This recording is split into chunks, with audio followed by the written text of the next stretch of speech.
A couple of days ago, I put out a video called Give Them What They Want. That was the first part of a two-parter, and this is the second part. Give them what they want. It's a great piece of advice insofar as business, and I'll give you a very, very specific example. There's this great channel called Geeks and Gamers. It was started recently. I mean, it must have been like 3-4 months ago or something like that. And Geeks and Gamers is run by a great guy called Jeremy. He does terrific content, and as the name would imply, it's about things that are of interest to people who are geeky and into games. You know, movies, video games, that kind of stuff. And he was doing just content of different sorts and you know, puttering along. And his goal, which he made very clear, was that he wanted to have a successful YouTube channel, a commercially successful YouTube channel, right?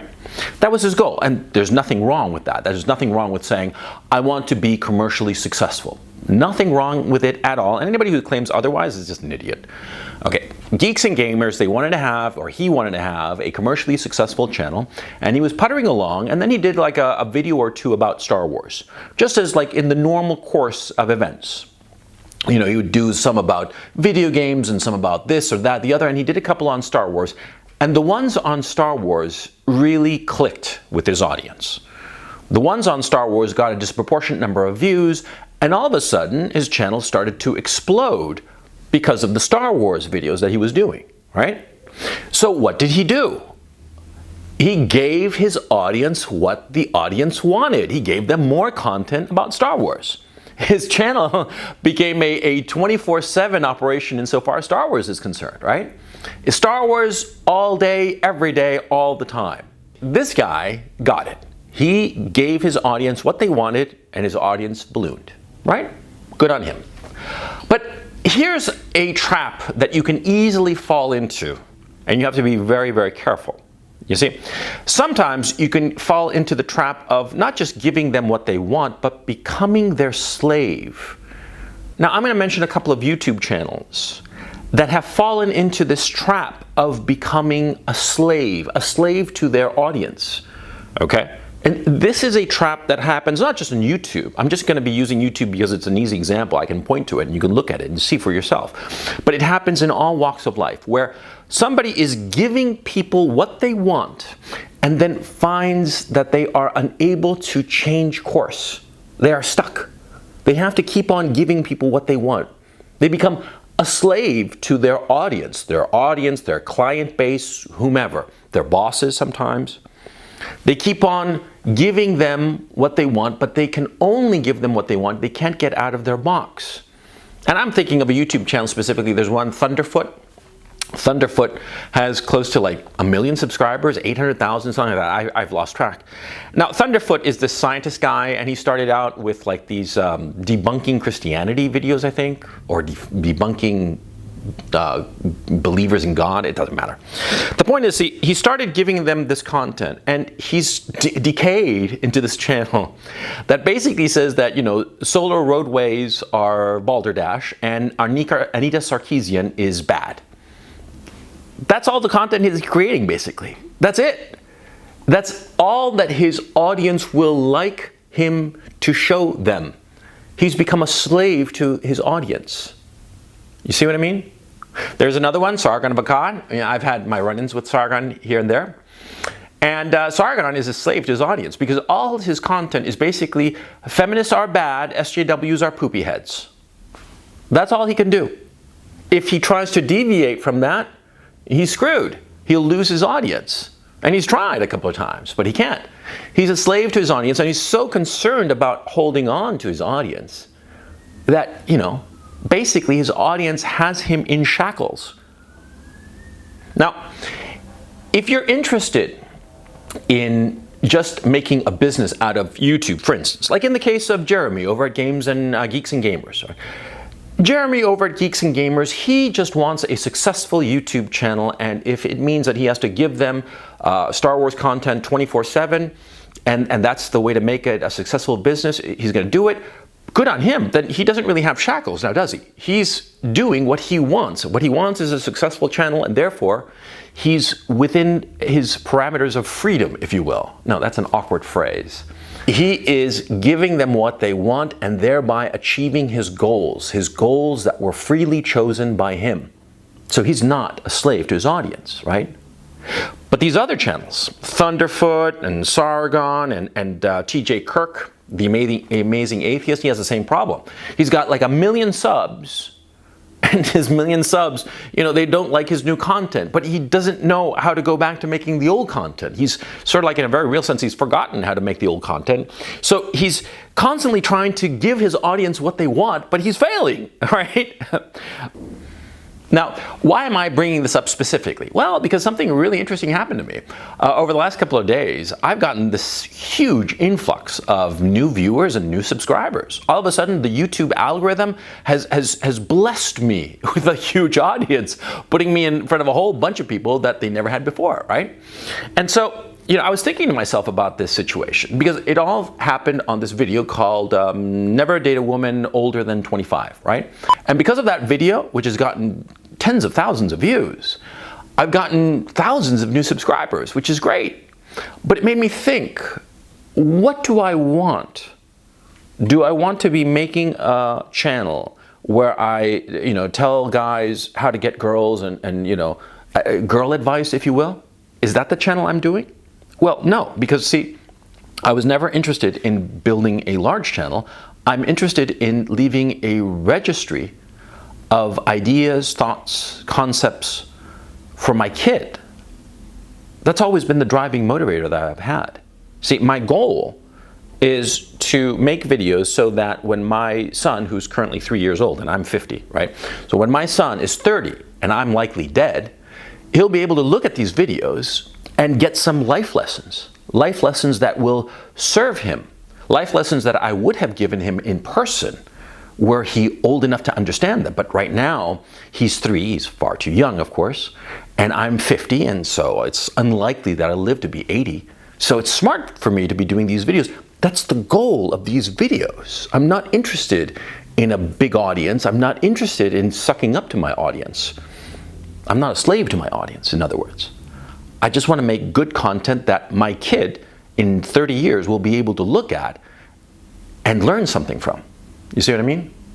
And so, for a second, I was tempted, oh man, with all this big influx of subscribers, maybe I should do another video, never date women older than 24, Hey, if it worked for, 25, maybe for 24, it'll be, just as many views. Of course, I didn't do that. It would be foolish. I'd become a slave to my audience. I'd be chasing my audience. I'd be chasing my clients. And that's not my goal, see? But it made me think about this problem. And it is a classic problem that all business people have, by the way. All business people have, at one time or another, fallen into the trap of chasing their customer base, of chasing their audience. Deciding when you should chase your client base and when you should not is almost an art form. Because sometimes, in the short run, it's really good to chase your audience, give them what they want, be their slave, right? Sometimes it's very beneficial, like Jeremy over at Geeks and Gamers. I'm mentioning Jeremy in this video, and I mean no disrespect towards the man. I admire him greatly, and I admire how he's conducting himself in his business.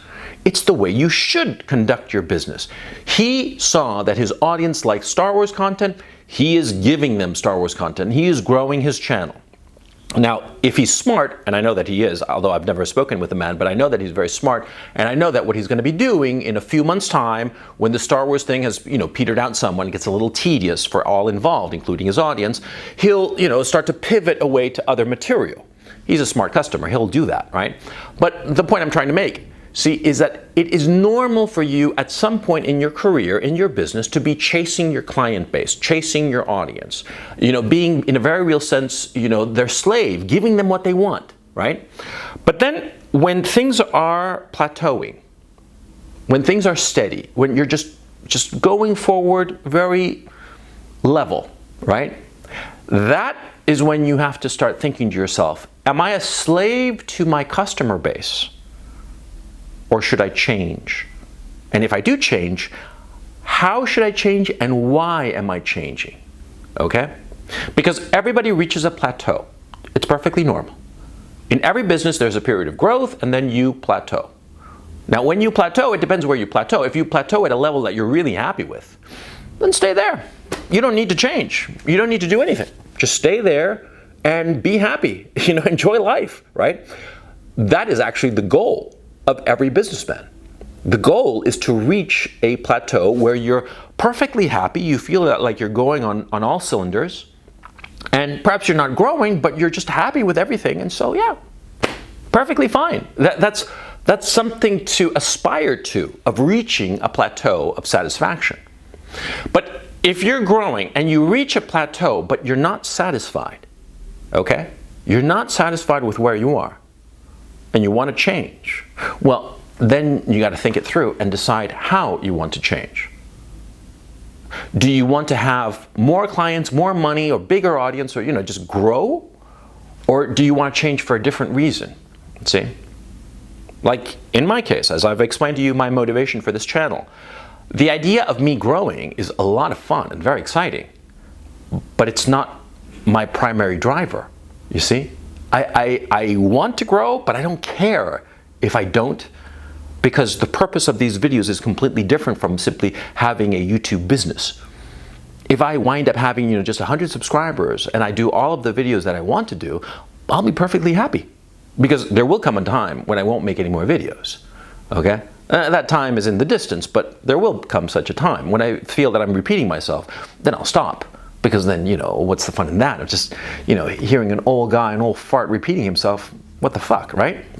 But the point I'm trying to make, see, you have to know what you are going for. What is your aim? If your aim is to make money, okay, and you've reached a plateau and you want to make more, that's perfectly fine. If you've reached a plateau and you want to change because you feel dissatisfied, well, then it gets really tricky. Then it becomes very, very dangerous. Because if you change for your own satisfaction, because you want to do more interesting work, or work that satisfies you somehow, then you have to be, you have to put on the big boy pants and decide, am I willing to take the financial hit in order to do so? In my own case, before, as a young writer, I reached a plateau of making a great deal of money writing thrillers, novels. I was very unhappy, incredibly unhappy. And I decided that it was worth my while to take a risk and stop writing those books, because they just made me miserable. I was good at it, but very unhappy, and I didn't want to be a slave, you see? Now, these other guys who decide that they're going to keep on putting out the same content, the same material, in order to maintain themselves insofar as their income, they're slaves. They're slaves, and I personally never wanted to be that. Some men make up their minds that they have to be slaves, and they decide consciously that they are going to suck it up and deliver what their customers want, whether they like it or not, because they have responsibilities. Now, that choice is perfectly admirable and respectable, okay? Because they are willing to sacrifice themselves in order to make the money, because they have other priorities. Maybe they have to take care of people in their lives, their wives, their children, what have you. Maybe they have some illness that they need the money. It doesn't really matter why they need the money. They decide that for their own responsibilities and for the sake of providing for the people that they love, they are going to be somebody else's slave, be it a boss, be it a customer base, be it whomever, right? And that's perfectly respectable, and you should never look down on such a man who makes such a decision, okay? Because such a man is sacrificing his life for the sake of providing for others. That's heroic if you think about it, right? But I'm not talking about such men. I'm talking about men who decide that they could change, but they're afraid. Now that is not heroic. That's sad, see? When you have the ability to change, when you have the ability to grow in whatever way, not necessarily numerically insofar as customer base and money, but perhaps grow as a man, then you have to take that chance. You have to take that risk, see? And life is too short to spend it as a slave. It's perfectly respectable if you decide to become a slave for the sake of other people. But if you decide to be a slave because you're afraid of freedom, now that's different. That's very different. And that's very wrong. no matter how you look at it. If you decide that you're going to settle for this life of slavery with shackles on your ankles, rowing the boat as the slave master tells you to, i.e. your audience, your customer base, your clients, your whomever, right?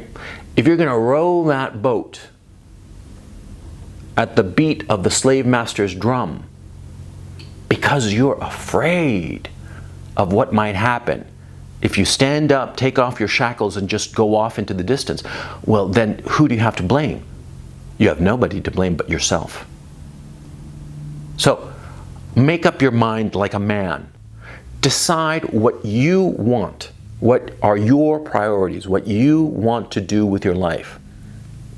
Don't simply become a slave because, oh, you know, I just get paid so much money, so even though I hate it, I'm going to keep on doing it. No, no, no, no, no. Don't be like that. Follow what makes you happy because, like I always tell you guys, the days are long, but the decades are short. They get behind you in the blink of an eye, and all of a sudden, you'll find yourself with your life over.